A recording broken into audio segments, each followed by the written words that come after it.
জয় গৌর, জয় নিতাই।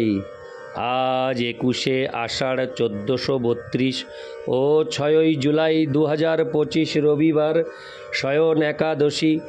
আজ আমি এই শয়ন একাদশীর দিনে শ্রী চৈতন্য চরিতামৃত পাঠ করছি। আজ আমি পাঠ করছি শ্রী চৈতন্য চরিতামৃতের মধ্যলীলা প্রথম খণ্ড ষষ্ঠ পরিচ্ছেদ সার্বভৌম ভট্টাচার্য উদ্ধারের শ্লোক 191 থেকে 213। নারায়ণ হে নারায়ণ ভবভয় হরণম নারায়ণ। শ্লোক 191। ভট্টাচার্য, জানি তুমি সাক্ষাৎ বৃহস্পতি, শাস্ত্র ব্যাখ্যা করিতে ঐছে কারো নাহি শক্তি। শ্লোকার্থ। শ্রী চৈতন্য মহাপ্রভু বললেন, ভট্টাচার্য মহাশয়, আপনি সাক্ষাৎ দেবগুরু বৃহস্পতি। শাস্ত্র ব্যাখ্যা করার এরকম শক্তি এই জগতে আর কারো নেই। ইতি শ্লোক 191। শ্লোক 192। কিন্তু তুমি অর্থ কইলে পাণ্ডিত্য প্রতিভায়, ইহা বই শ্লোকের আছে আরও অভিপ্রায়। শ্লোকার্থ। কিন্তু আপনি আপনার পাণ্ডিত্য প্রতিভায় যে অর্থ বিশ্লেষণ করলেন, তা ছাড়াও এই শ্লোকের আরও অন্য অর্থ আছে। ইতি শ্লোক 192। শ্লোক 193। ভট্টাচার্যের প্রার্থনাতে প্রভু ব্যাখ্যা কইল, তার নব অর্থ মধ্যে এক না ছুইল। শ্লোকার্থ। সার্বভৌম ভট্টাচার্যের অনুরোধে শ্রী চৈতন্য মহাপ্রভু তার দেওয়া 9টি অর্থের একটিও স্পর্শ না করে সেই শ্লোকের ব্যাখ্যা করতে শুরু করলেন। ইতি শ্লোক 193। শ্লোক 194। আত্মারামাশ্চ শ্লোকে 11 পদ হয়, পৃথক পৃথক কৈল পদের অর্থ নিশ্চয়। শ্লোকার্থ। আত্মারামাশ্চ শ্লোকে 11টি পদ রয়েছে এবং শ্রী চৈতন্য মহাপ্রভু একে একে সেই সব কয়টি পদের অর্থ বিশ্লেষণ করলেন। তাৎপর্য। হরে কৃষ্ণ। শ্রীমদ্ভাগবতোক্ত 1:7-10 এই আত্মারামাশ্চ শ্লোকের 11টি পদ হচ্ছে, আত্মারামা মুনয় নির্গ্রস্তা অপি উরুক্রমে কুর্বন্তি অহৈতু কিম ভক্তিম ইত্থুমভূত গুণ হরি। অর্থাৎ 1 নম্বরে হচ্ছে আত্মারাম, 2 নম্বরে হচ্ছে চ, 3 নম্বরে মুনয়, 4 নম্বরে নির্গ্রহস্তা, হরে কৃষ্ণ, নির্গ্রহন্তা, 5 নম্বরে অপি, 6 নম্বরে উরুক্রমে, 7 নম্বরে কুর্বন্তি, 8 নম্বরে অহৈতুকিম, 9 নম্বরে ভক্তিম এবং 10 নম্বরে ইত্থুমভূত গুণ এবং 11 নম্বরে হরি। ইতি শ্লোক 194। শ্লোক 195। তত্তৎপদ প্রাধান্যে আত্মারাম মিলাঙ্গা, 18 অর্থ কৈল অভিপ্রায় লঙ্গা। শ্লোকার্থ। শ্রী চৈতন্য মহাপ্রভু এই পদগুলির সঙ্গে প্রধান পদ আত্মারাম পদটি মিলিয়ে 18টি ভিন্ন অর্থে বিশ্লেষণ করলেন। ইতি শ্লোক 195। শ্লোক 196। ভগবান, তার শক্তি, তার গুণগণ অচিন্ত প্রভাব তিনের না যায় কথন। শ্লোকার্থ। শ্রী চৈতন্য মহাপ্রভু বললেন, পরমেশ্বর ভগবান, তার বিভিন্ন শক্তি এবং তার অপ্রাকৃত গুণাবলী এই তিনের প্রভাব অচিন্ত এবং তা পূর্ণরূপে বিশ্লেষণ করা সম্ভব নয়। ইতি শ্লোক 196। শ্লোক 197।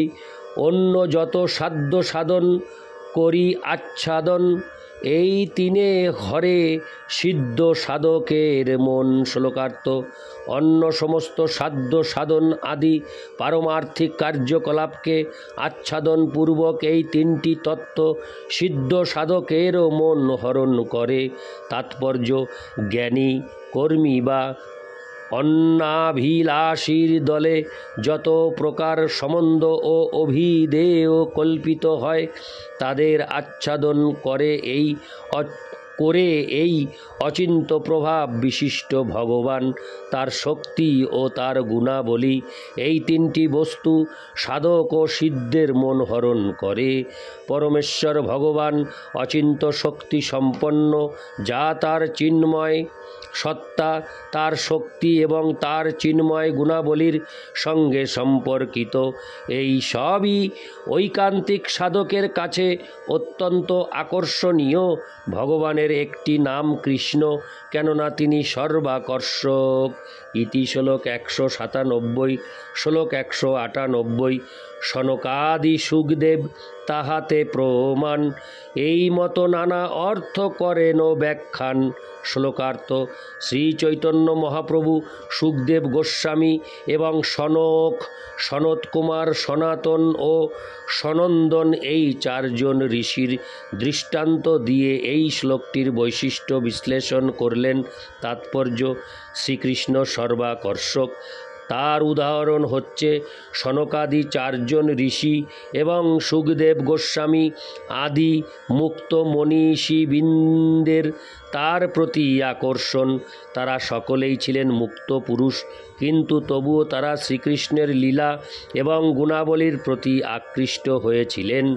তাই শ্রীচৈতন্য চরিতামৃতের মধ্যলীলায় 24:112 বলা হয়েছে, মুক্তা অপি লীলয়া বিগ্রহং কৃত্যা ভগবন্তং ভজন্তে।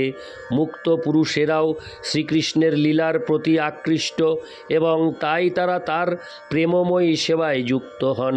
জন্ম থেকেই সুখদেব গোস্বামী এবং সনকাদি চার কুমার ব্রহ্মময় ছিলেন, কিন্তু তা সত্ত্বেও তারা শ্রীকৃষ্ণের গুণাবলীর প্রতি আকৃষ্ট হয়েছিলেন এবং তার সেবায় যুক্ত হয়েছিলেন।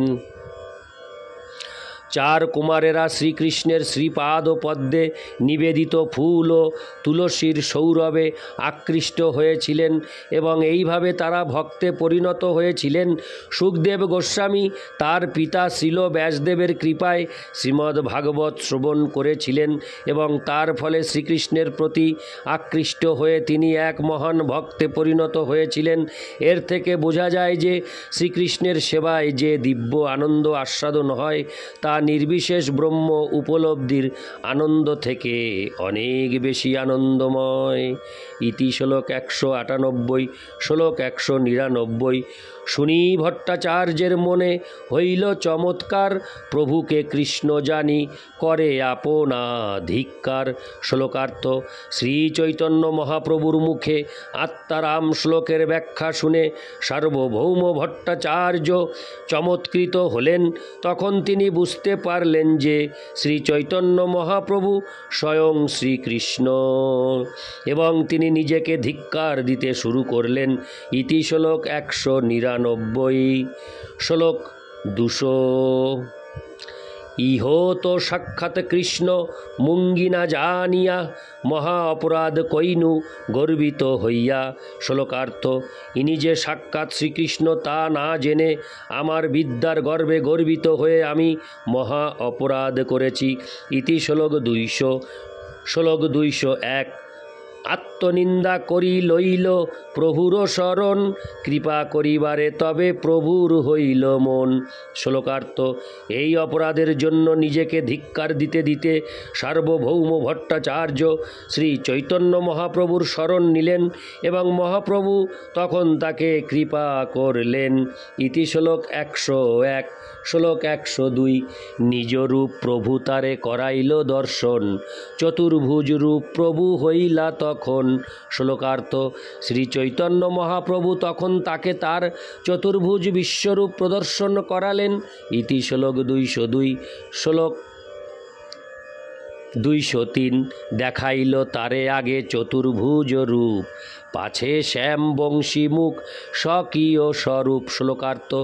শ্রী চৈতন্য মহাপ্রভু প্রথমে তাকে তার চতুর্ভুজ রূপ দর্শন করালেন এবং তারপর তার শ্যামসুন্দর বংশীধারী শ্রীকৃষ্ণ রূপ প্রদর্শন করালেন। ইতি শ্লোক 203। শ্লোক 204 দেখি সার্বভৌম দণ্ডবৎ করি পড়ি, পুনঃ উঠি স্তুতি করে দুই কর জুড়ি। শ্লোকার্থ। তা দেখে সার্বভৌম ভট্টাচার্য তাকে দণ্ডবৎ প্রণতি নিবেদন করলেন এবং তারপর উঠে দুই কর যুক্ত করে তার বন্দনা করতে শুরু করলেন।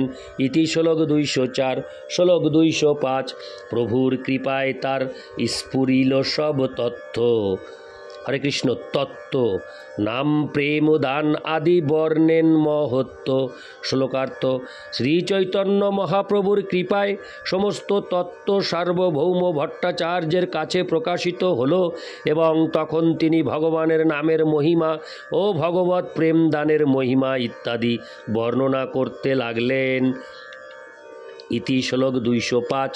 শ্লোক 206 শত শ্লোক কইল এক দণ্ড না যাইতে, বৃহস্পতি তৈছে শ্লোক না পারে করিতে। শ্লোকার্থ। অতি অল্প সময়ের মধ্যে ভগবানের মহিমা বর্ণনা করে সার্বভৌম ভট্টাচার্য 100টি শ্লোক রচনা করেন। দেবগুরু বৃহস্পতির পক্ষেও সেরকম শ্লোক রচনা করা সম্ভব নয়। ইতি তাৎপর্য ছিল।